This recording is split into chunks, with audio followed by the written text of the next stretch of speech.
Pleasant good evening and a hearty welcome to News R. In this edition, Vice President Dr. Mohamed Jumbe Jallo launches the one-month closed fishing season in the country. Sierra Leone and Estonia sign MOU on e-governance for public service delivery.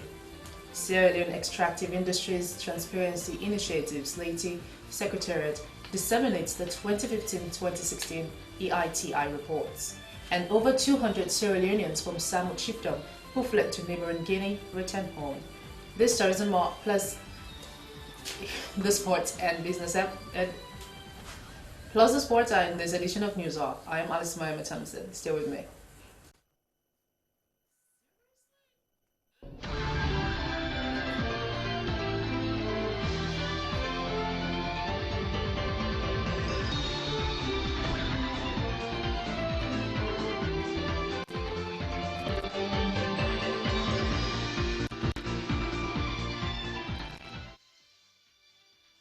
Welcome back. First in the news tonight, government has signed an MOU with Estonia to establish technical collaboration on e-governance for public service delivery and administration in the country.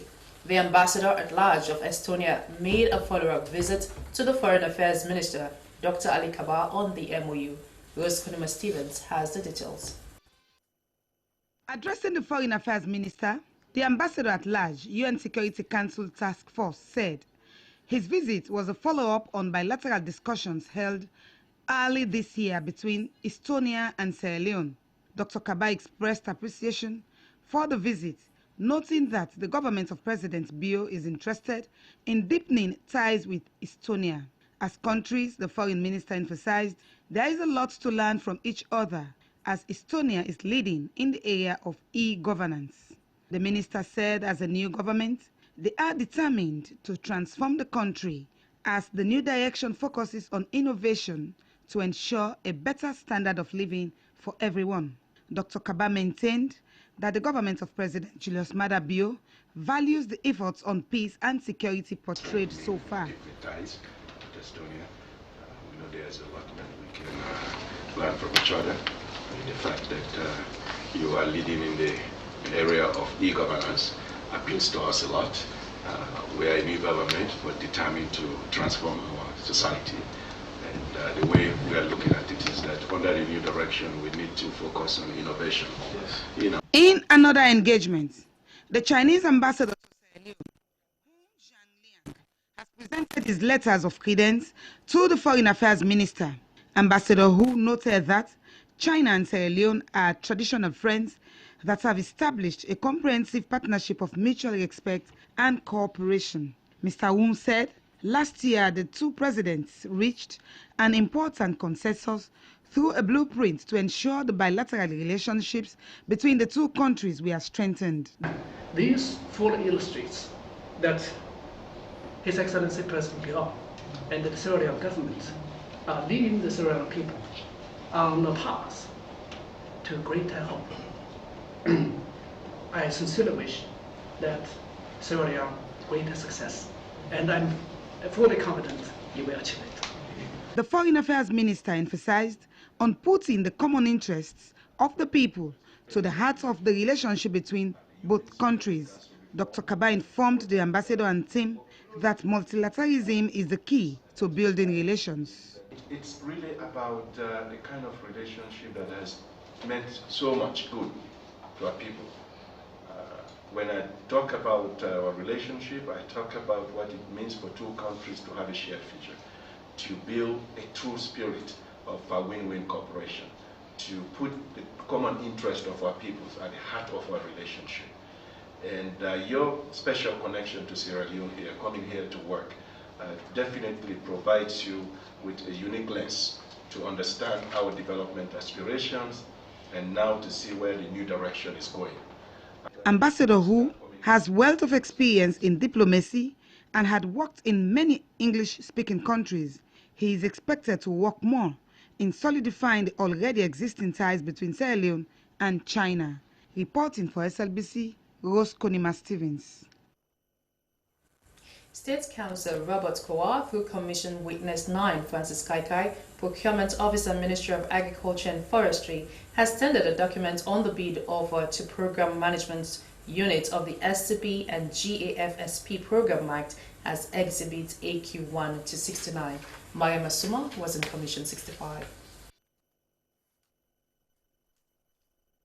This document was tendered after an intense debate among the State Council, the Persons of Interest Council, and the Commissioner of Commission 65, Justice Bankole Thompson. Before tendering the document, State Council Robert Skowa made an application for the recall of Commission Witness 9, Francis Kaikai, Procurement Officer, Ministry of Agriculture and Forestry, for him to talk about the document, as he said he was the right person to testify. The application was also for the witness to tell the Commission whether he had submitted his asset declaration form to the Anti-Corruption Commission. But Justice Bankole Thompson overruled that application, as the council representing the persons of interest, Lansana Doumbouya, objected to that application, that they were not informed about it. According to State Council Robert Skowa, this document will help them make comparison of the price of fertilizers purchased for 2017 related to NPK 15-15-15 and urea 46%. In his examination in chief, State Council referred the witness to page 10 of Exhibit AQ, which talks about the price schedule for the goods offered. The witness responded that the description of goods is NPK 15-15-15. The country of origin is China. The quantity is 1,500 bags. Cost of labor nil. Import duties, sales and other taxes per unit are duty-free, and the total amount is $63,000. The witness went on that for urea 46, the country of origin was also China. The quantity was 1,000 bags. The unit price for CRP Sierra Leone, $26.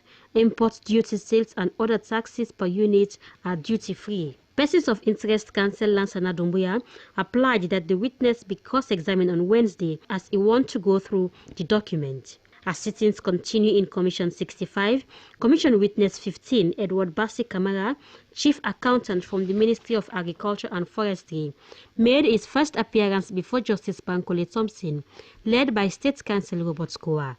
In his testimonies, Commission Witness 15, Mr. Edward Bassi, informed the Commission that since he started working in the ministry in 2009, he didn't know about any accounts operating as fertilizer accounts until the 3rd December 2015.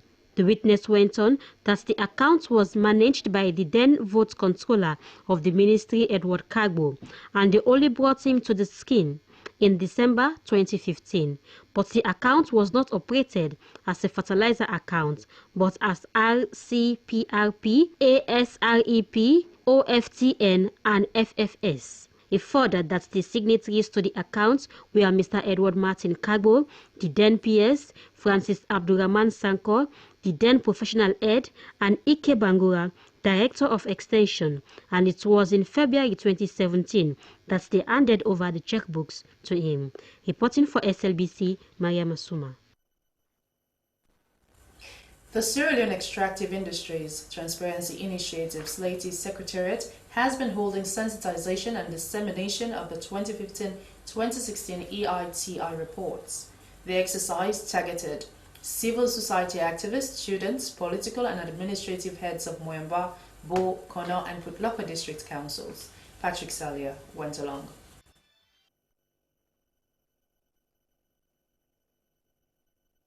The history of governance and management of the extractive industries in West Africa has produced mixed results. It has financed transformational development projects and infrastructure to provide social services for citizens. In a more gruesome and tragic way, the exploitation of extractive resources has regrettably financed some of Africa's most brutal armed conflicts, such as the 11-year civil war in Sierra Leone, which started in 1991. Across Sierra Leone, mining activities from artisanal to industrial never stops. Putloko, Tonkolili, Moyamba, Bo, Kenema and Kono are the country's major hubs, hosting giant companies mining especially iron ore, gold, bauxite, coltan and diamond. The latter district, Kono, in the eastern region, is of course the most populous among them. there is hardly any area in its headquarter town, Koidu, like in many other villages and towns, without a mining pit. This is the new Koidu Sembeun city, the district headquarter town for Kono, where diamond was first discovered in Sierra Leone in 1930. It continues to be the richest district in the country in the diamond trade. But the wealth and riches from these districts, like in many other places across the country, have hardly reflected on the welfare of the people. The people here continue to wallow in abject poverty, and the communities too have very little to account for the mineral wealth of this area. Down to Putloko, the district which is believed hosts the country's second largest iron ore deposit and first in bauxite. The council chairman Ibrahim Santigi Bangura said his people within the mining communities have grudgingly suffered enough.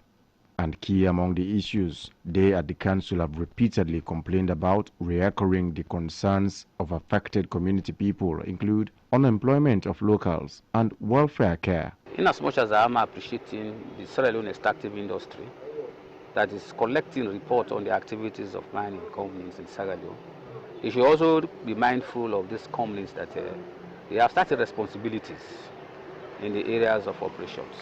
One, the employment opportunities for the people, because the people in these areas are directly affected by the changes of this environment.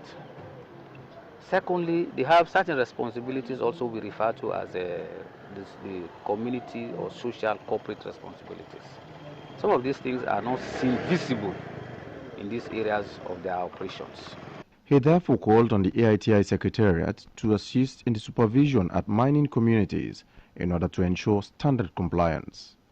Putloko has two major companies mining the two natural resources in the four chiefdoms, but the resident minister for that northwestern region, Haja Aissata Abdullah Kamara, says the mineral wealth of the district has over the years been enjoyed by others outside the district, leaving the host to look like one of the biggest villages in the country.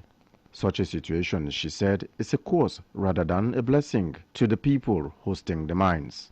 But if you look at those four chiefdoms, you can see that there is nothing this chiefdom can show for the wealth that is coming from the mining company.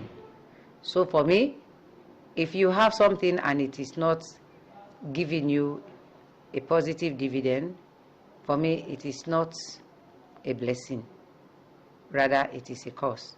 A pupil of the Putloko District Catholic Secondary School, Fode M. Kamara, therefore called for at least 40% of the mining activities across the country be shut down to make way for increased agricultural productivity. The 15-year-old told me that they do not know how revenues generated by the mining sector are being utilized, neither does the money or other resources positively impact on their lives. If it is agriculture now, at least you can go to the market, buy your 3 cup or 4 cup at least a reasonable price, 500 or 600, so that you can manage your education, the education standard of your life. But mining, as for me, will bring disaster, time of flooding, because of, if you check, if those guys or those people come to go and mine in our country, if they ask them to recover again the ores that they are leaving us, that is not good, because they are mixed up the soil. So when you check that, where mining are going on, if you check, do some agriculture, the plants are not going well, they are not doing well, the product is not good. National Coordinator for the Sierra Leone Extractive Industries Transparency Initiative, Maina Horace, noted the concerns raised and promised to analyze and work on them as and when necessary. Mining is still one of the biggest employer within the private sector, and revenue earnings to the state, especially through payment of royalties by the companies to the government. Therefore, this sector has always been a key priority to successive governments. President Julius Maada Bio, for instance, had on 10th May 2018 said to the Legislative House that his government will review the current mining law, pass a new law on the mining and revenue, including value addition to the raw materials mined before exports. He has repeatedly, at national and international levels, demanded for transparency and accountability on beneficial ownership in the extractives sector. That's because, according to him, rogue actors and rogue beneficiaries have squandered away wealth from the extractives through opaque ownership arrangements and illicit international financial flows. The Extractive Industries Transparency Initiative, EITI, is a global standard for the good governance of oil, gas and mineral resources, seeking to address the key governance issues within the extractive sector. Over 1,000 youths have graduated from the Sierra Leone Opportunities Industrialization Center in Bo. The center is a vocational institute training young people on skills that will help them to be self-reliant. Maya Masuma was in Bo. Among these young graduates are electricians, plumbers, hairdressers, carpenters, auto mechanics, agriculturists, among others. After going through a year of vigorous training, these young graduates can now call themselves entrepreneurs with the support of the Sierra Leone Opportunities Industrialization Center, SLOIC. People used to refer to them as dropouts, but that did not stop them from pursuing their dreams, and now they are masters in their own field of perfection.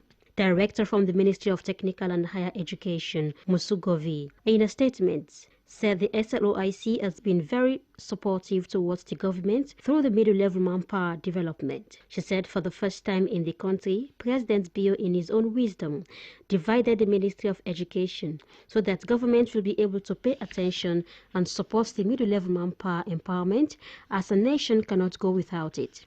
She went on that the ministry is working seriously in addressing the problems of staffing, to build information council that will give information on tech work in the country, and to review the TVET policy.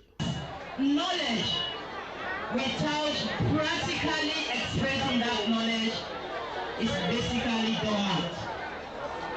So if you have acquired this knowledge, you apply them in your respective areas, then you are going to do exploit into greater depths of knowledge that will transform your life, your family, the community, and the nation at large. National President Tech Voc Council Saleh Lawson congratulated the graduate for a successful training course, as she said this day is a memorable one in their lives. She said poverty, unemployment, among others, form part of the challenges faced by so many young people in the country, but with the skills and knowledge acquired, they can make a difference in their community and gain the respect of their families. Mohamed Lamin Lansana is a musician, but decided to learn skills training. I did electrical installation course. I decided to do this course because no matter how educated you are, if you are not skilled in something, you will face difficulties. But with this skill, I will dive with it. No one will take it away from me.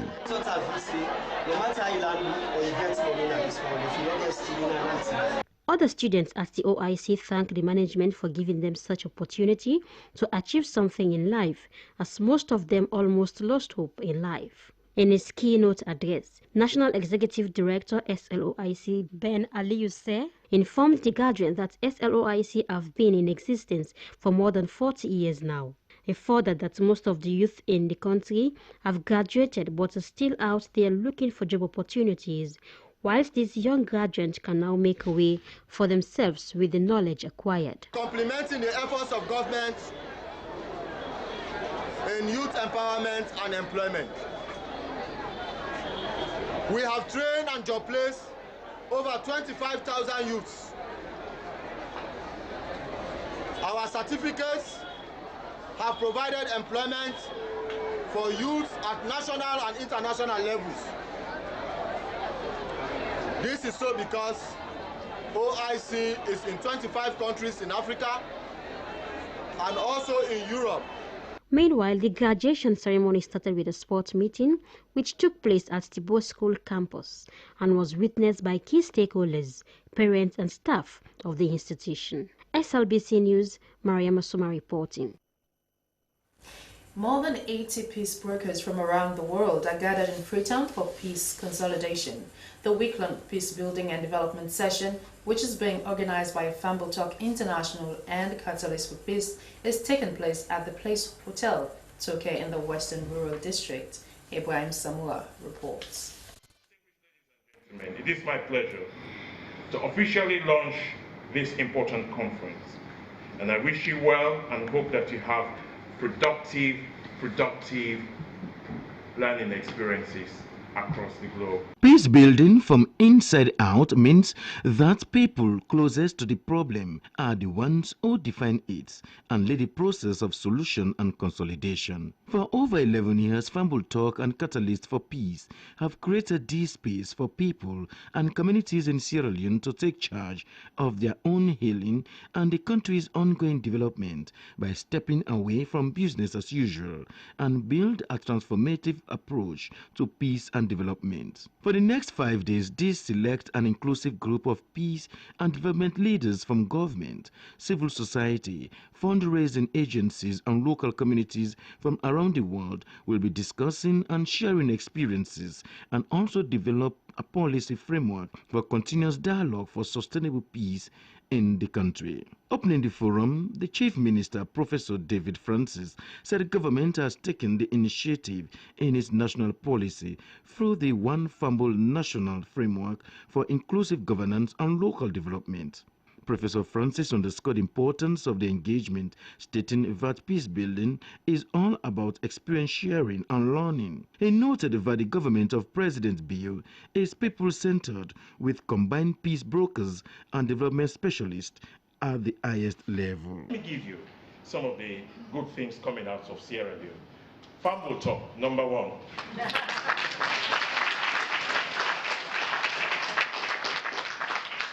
And I really do hope that you can share the experience with other conflict-prone, conflict-affected countries in the sub-region and in Africa. And number 2, UN robust peacekeeping was implemented here under Kofi Annan. That is something good coming out of Sierra Leone. The UN co-deployment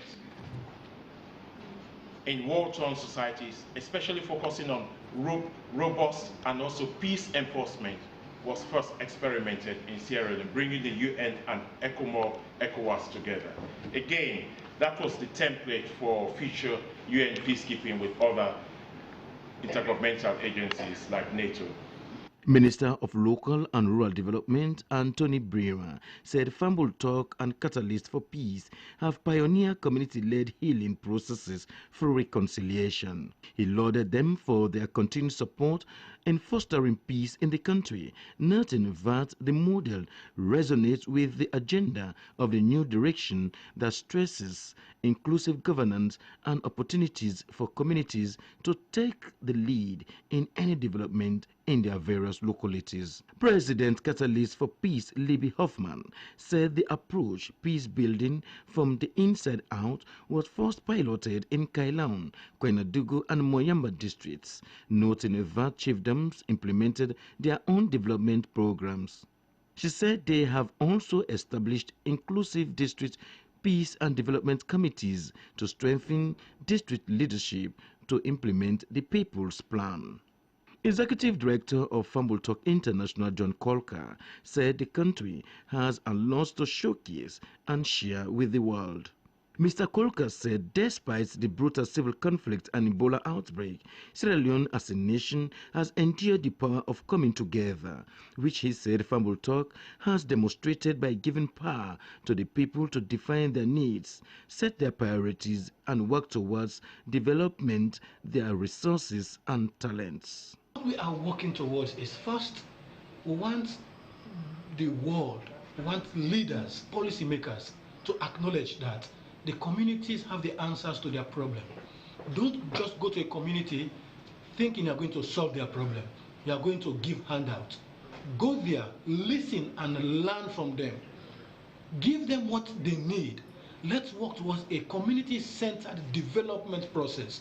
So whereby we'll have sustained peace, we'll have sustained development initiatives from the inside out at the community level.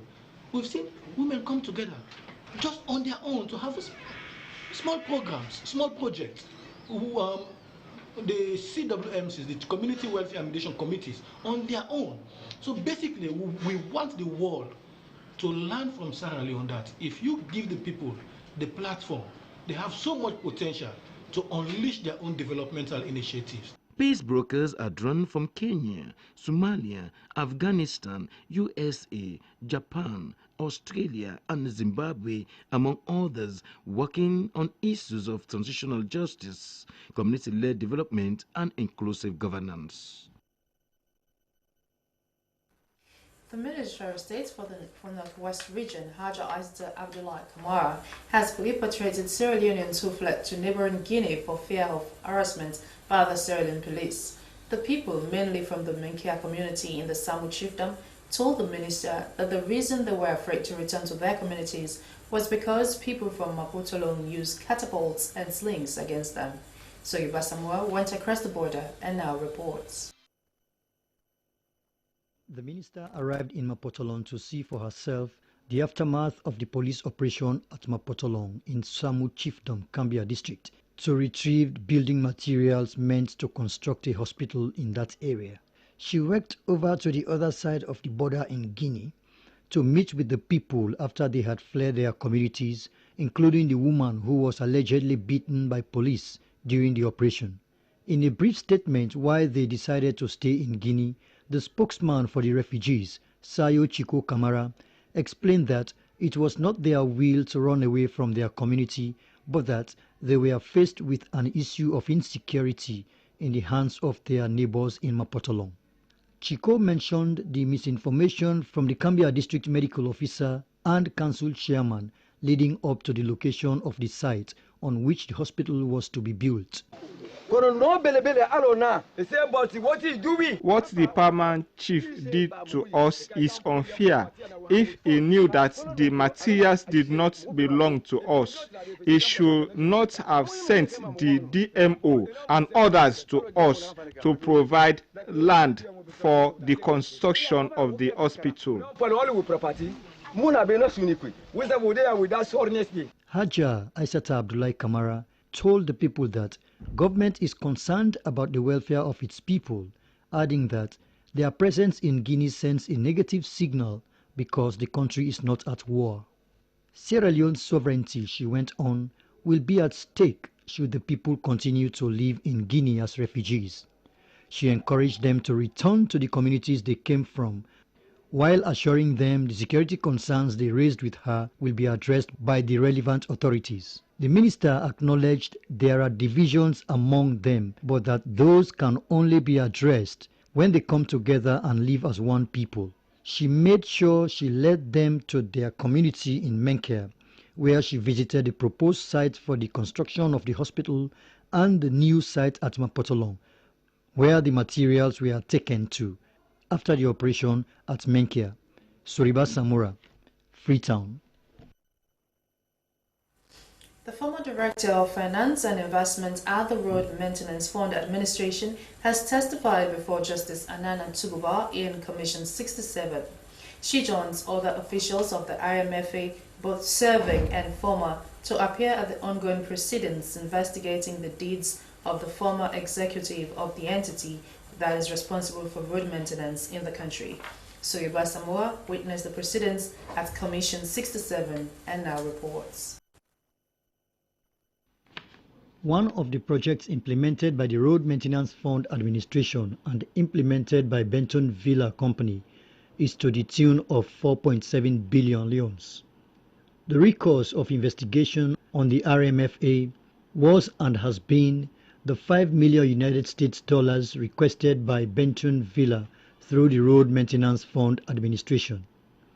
To this, the former Director of Finance and Investment at RMFA, Blanche Goodin, informed the Commission that by standard operation procedures governing RMFA, contracts are submitted to Sierra Leone Roads Authority for financing by the Road Maintenance Fund Administration.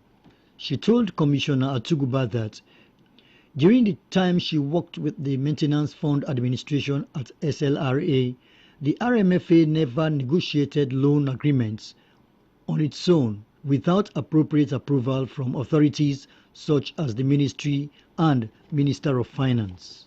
The head of Civil Service and Secretary to Cabinet, John Sumaila, who also was Development Secretary at the Ministry of Finance and Economic Development then, also testified before Justice Atuguba. It was through him, as Development Secretary at the Finance Ministry at the time, that the Road Maintenance Fund Administration acquired a 50 billion loan from HFC Mortgage and Rokel Commercial Bank, respectively. Mr. Sumaila, however, told the Commission that he merely played the role of acknowledgement of the 2 letters of request for the acquisition of the said loans. Both witnesses have been discharged from the witness box until there is the need to be recalled. The Commission returns on Wednesday, April 3rd. Soriba Samura, Freetown. Western Area Chairman for the National Grand Coalition Party, NGC, and 16 other NGC supporters have defected to the SLPP. The 16 people include members from the All People's Congress Party.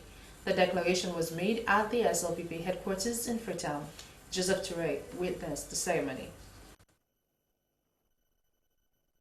Politics has been described as a game.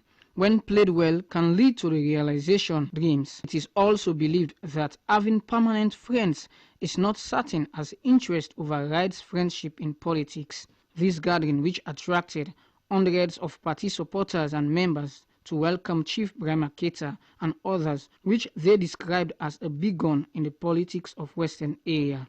It was a joyful moment as youth groups expressed appreciation during the welcome ceremony.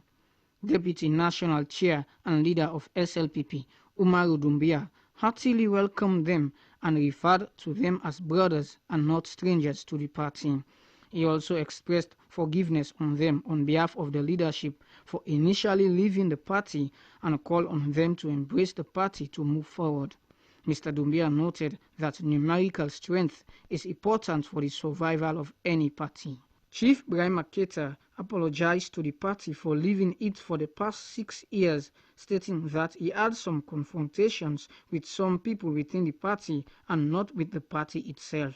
He noted that he felt honored to be back what he described as home and promised to do more in his ability to create great impact in the Western Area in future elections. But now that we're in power, I am coming back to rerun the SLPP party. Nearly 16 other members who had left the SLPP for NGC registered their apology and promising to give their best as well. The SLPP was among the first political parties that fought for Sierra Leone's independence, and it also produced the first and second prime ministers in the country.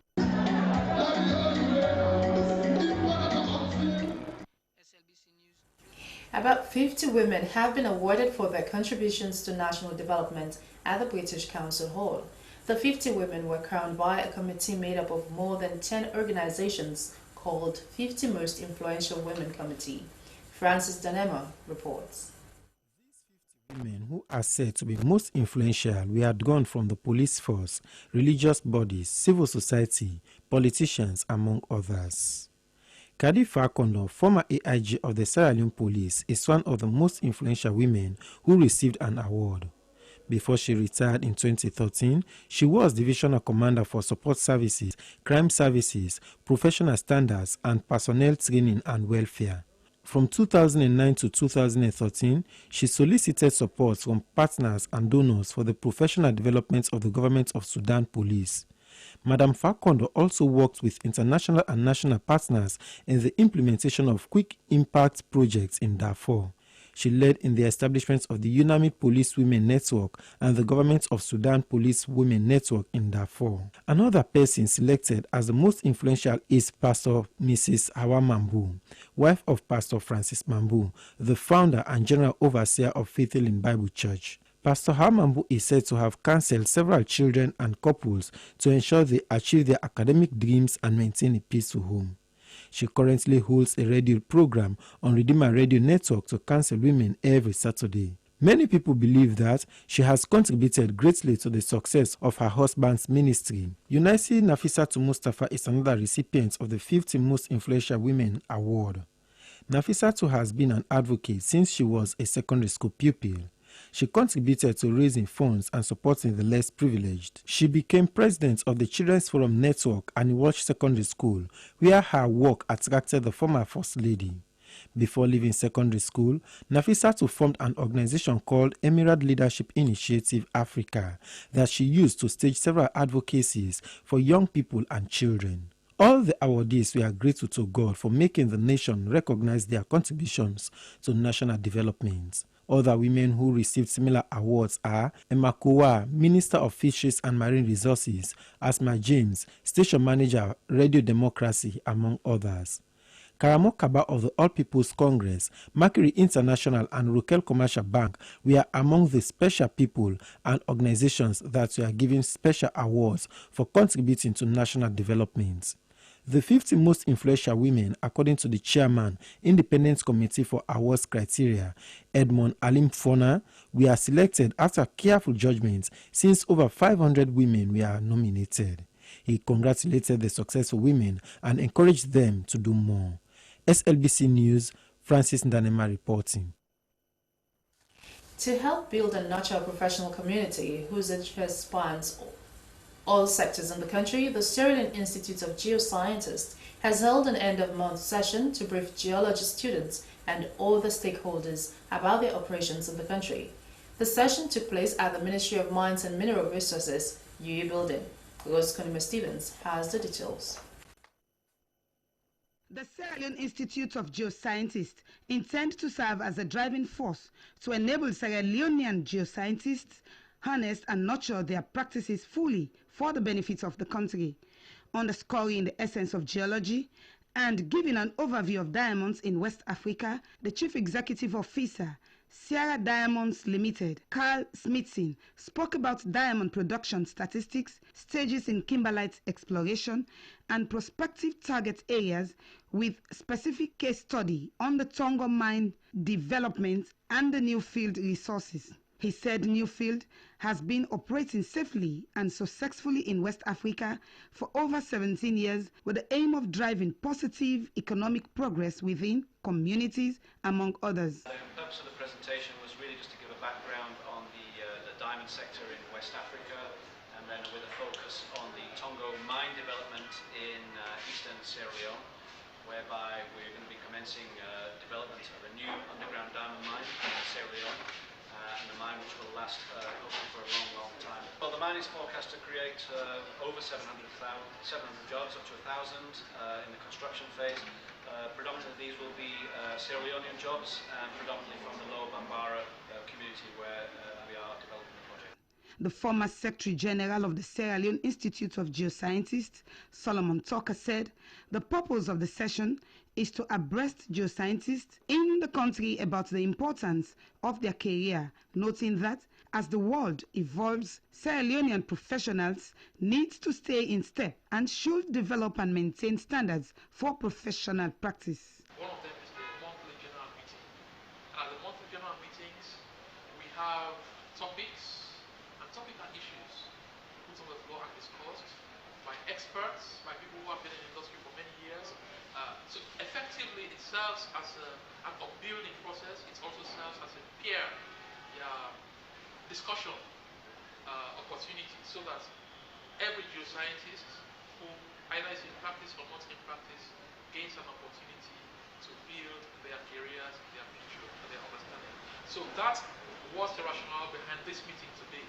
Geoscientists provide effective representation on issues affecting the status and perception of geoscience professionals in the country, as they support knowledge-based culture through continuous education programs and networking opportunities by providing high-quality, accessible, relevant courses to help enhance employment opportunities for its members, thereby creating sustainable development in the country. Reporting for SLBC, Rose Stevens. Forum for Africa Educationalists, FAWE, has inducted new members into their organization. The induction coincided with their 24th anniversary and their 10th General Assembly, which had as its theme, Women and Girls Need More Empowerment, Less Harassment. The event took place at Defence Hall, Hill Street, Freetown. Cynthia Kamara has the report. As new members, you are coming in as vibrant ladies, and so far we expect a lot from you. We do hope that you're coming in, you would enhance the membership, you will change the dynamics of the membership. We expect to benefit from your vigor, your expertise, your dedication, your exuberance, your commitment. Past National Chair Elfrida Scott welcomed the 19 inductees to the Fawe Sierra Leone chapter, adding that they are the mouthspeak for Fawe, therefore they should be committed to sacrifice their time and resource to see Fawe achieve higher heights. The newly appointed Solicitor General Mohamed Lamin Tarawali has subscribed to the oath of office before President Julius Maada Bio at State House in Freetown. The swearing-in ceremony targeted judges, magistrates and other legal practitioners. The Constitution of Sierra Leone clearly establishes the office of a Solicitor General, which shall be a public office. Hawa Musure now reports. Do hereby in the name of God. Do hereby in the name of Allah. Swear that I will faithfully and truly. Swear that I will faithfully and truly.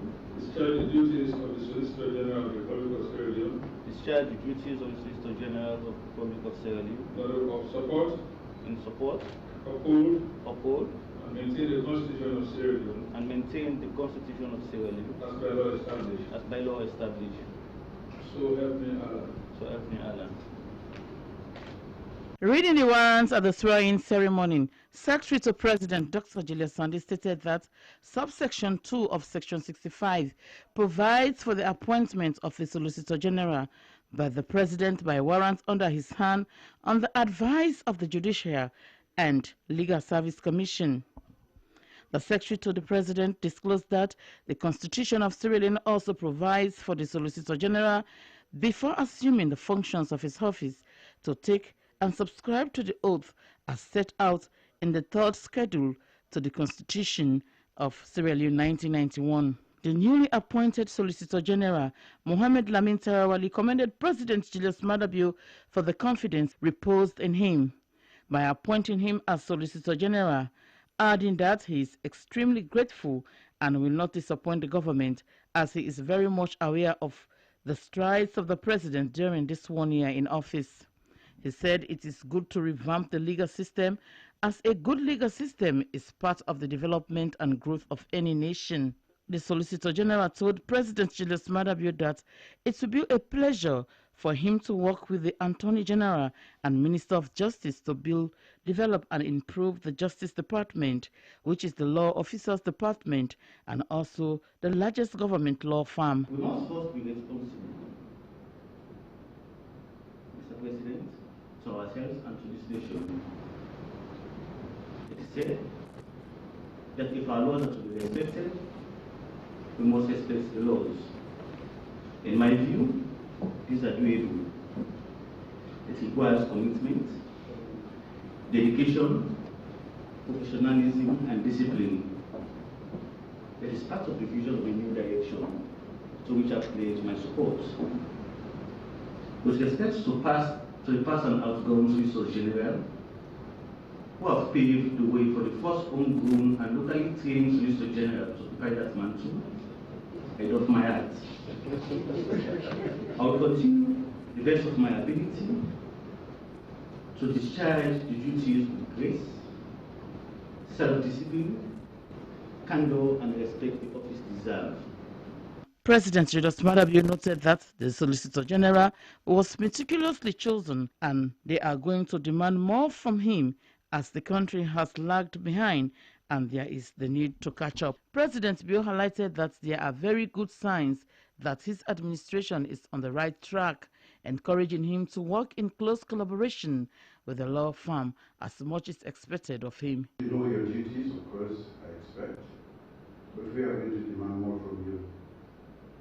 As you know, we are lagging behind and we need to catch up. So there's a lot to be done. The age to 5 is not enough for us. you need to put in more hours. We are beginning to find our place in society, and we should continue on that path. That is why I want to encourage everybody to really put their hands on deck, because this is not something that we can do alone. There's so much to be done. We have laid around for quite a while, and now it's time to work. And there's so much to do. When we have to do it with speed, because quite a lot of times we encounter delays because of maybe capacity or numbers. But as you join today, formally today, we expect that you are going to contribute to making this nation a better nation. Solicitor General Mohammed Lamin Tarawali has practiced for 18 years in the law profession. SABC TV News Eye in Freetown, Musiri reporting. And now for entertainment news, we go over to Mohammed Kimilan Bangur.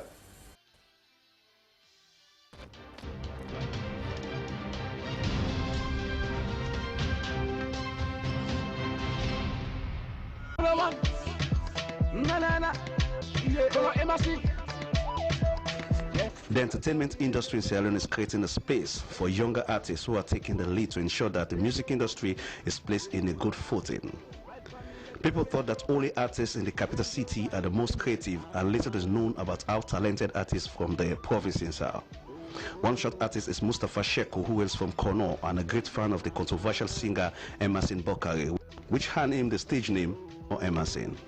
Kono Emerson attended the KEDC primary school in Kono and did part of his secondary schooling in Kenema, and later came to Freetown and continued his secondary school at the Government Royal Senior Secondary School. He started a musical career at the age of 6, but unfortunately, his parents did not like the idea of him being a musician, as that will lead him to pay less attention to his educational career. He said he was a dancer and came into active music in 2018 after writing his RASC. Kono Emerson said that his main mentor is Emerson Bokare, but yet he still admires Cayman and international star Chris Brown. At present, Kono Emerson is primarily in his musical video titled Paupa, in which he featured a sap storm.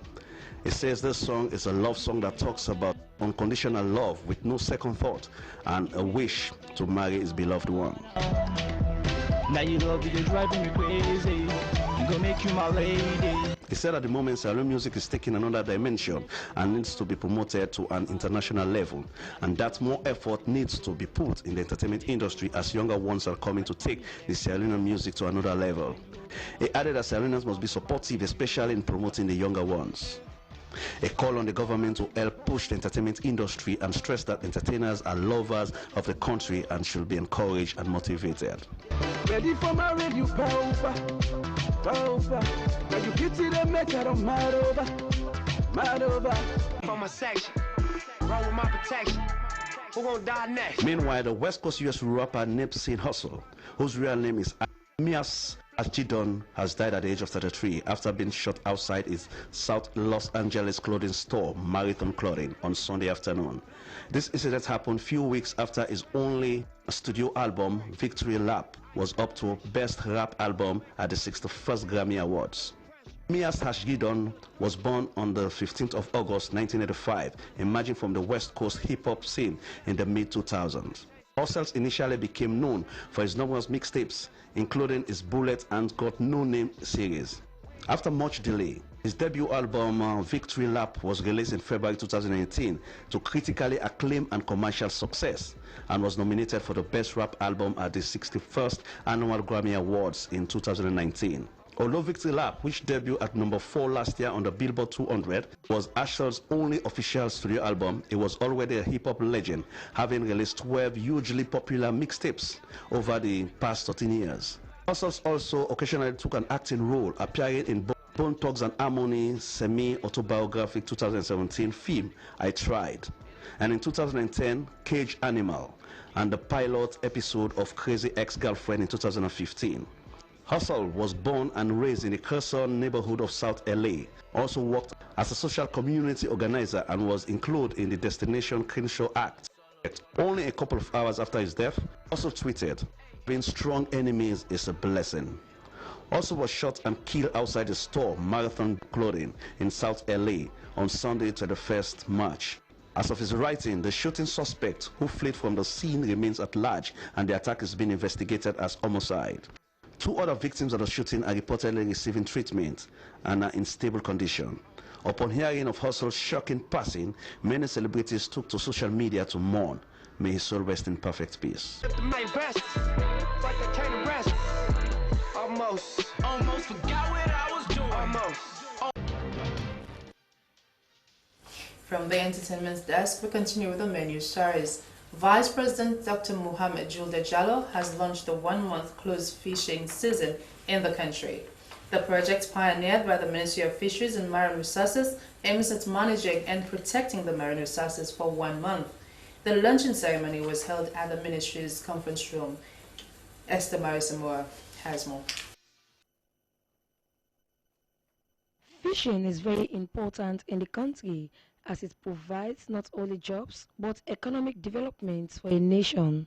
According to the Deputy Minister of Marine Resources, Ibrahim Toure, the value stock of the fishing sector is very crucial in any nation. Before now, Russian vessels had carried out surveys to know stock population, but for the past 10 years, nothing like that has been done. Minister of Fisheries and Marine Resources, Emma Jallow, said the closed season is a period of providing precaution measures for the resources in the water to be properly managed, but that local fishermen will be allowed to do their fishing. They throw a net, now water, pull small fish. Some people and they throw a net in the water, then they pull plastic, then they pull stone. Hey, not sign with the CISO. This project was difficult for us in the initial stage, and we chose April because we want the fish to grow bigger and rest during this period. I want you all to be assured that this closure will benefit you all. During this period, all trawlers will be anchored and only local fishermen will be in charge of fishing. Do ya, and they talk to una. When una buy them fish, una try and go na market.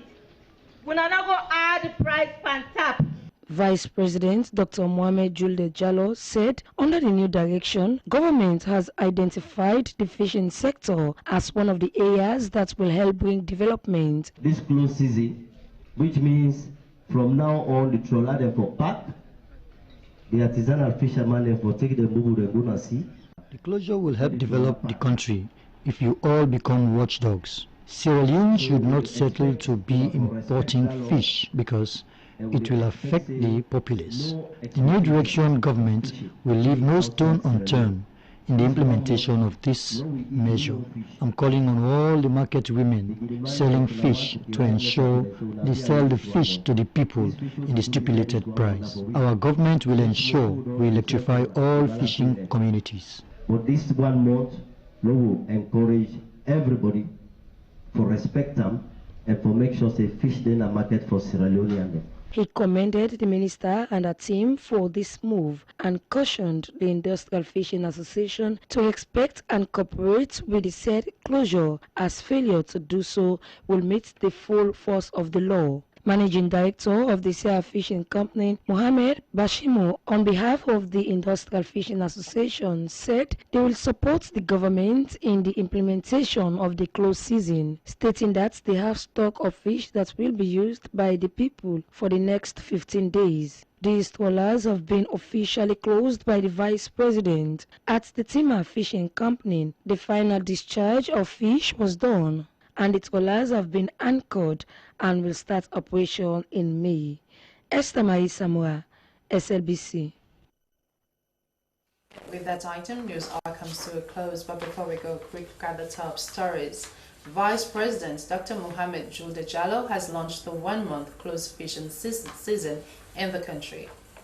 Sierra Leone and Estonia have signed an MOU on e-governance for public service delivery. The Sierra Leone Extractive Industries Transparency Initiative SLATI Secretariat has disseminated the 2015-2016 EITI reports. And over 200 Sierra Leoneans from Samu Chiefdom who fled to neighboring Guinea have returned home. Well, that's the end of the news from the Sierra Leone Broadcasting Corporation. I am Alice Moya Thompson. Good night.